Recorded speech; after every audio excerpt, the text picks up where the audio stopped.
I'm a visually impaired student here at the University of Nottingham. I access the gym through the supported fitness sessions. I make my way up to the facility. It's generally quite accessible, but there's certain things I remember to make it easier to access. I walk past the last bench to the right and then hit the mat and walk through the sliding doors. Make my way over to reception, where there's always someone there to help me book onto a session. I walk through the barriers using my student card to swipe through, and they make a sound as they open. I walk through to the left, past the climbing wall and through the automatic doors, down the corridor where the changing rooms are. On the left there are 2 doors, and I go through the second one into the female changing room. The door has some contrast to the surrounding wall. Back the other way, I head to the right. I head to the end where there is a darker locker which contrasts against the wall, and then head onto the other side of the corridor where the accessible toilet is found. Heading back down the corridor, I go to the stairs and the lift. This lift has tactile buttons, but I use the stairs with their barrier and white markings on each step. Heading right to the top of the building, I walk through the automatic doors, swipe my card again on the barrier to get into the gym, and meet my instructor at reception.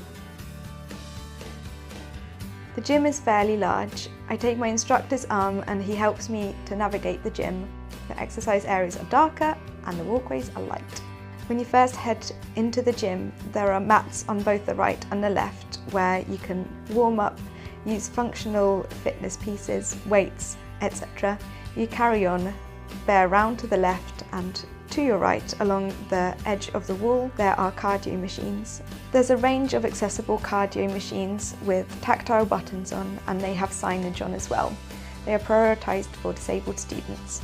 After warming up, we start to use the weights and other strengthening equipment. The instructor always makes sure that I know where the equipment is, so either placing the weight in front of me, giving me the handles of the TRX, or handing me the weights.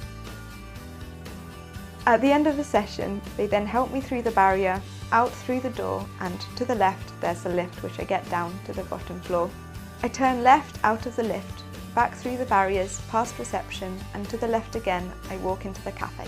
There's different options for seating in the cafe. I walk to the bench because I can see its contrast against the darker floor. The staff are really helpful in the cafe. I order my drink and ask if they can bring it over to me when I've sat down. When I'm done with my coffee, I head back out through the door of the cafe, make my way over to the sliding doors which contrast with the darker surroundings of the mat. I walk through and head back down the drive. The facility can be really overwhelming at first, but it can be made more accessible by the people who work there. If you need a tour of the facility or to hear about who can help you out, then contact the Disability Sport Officer.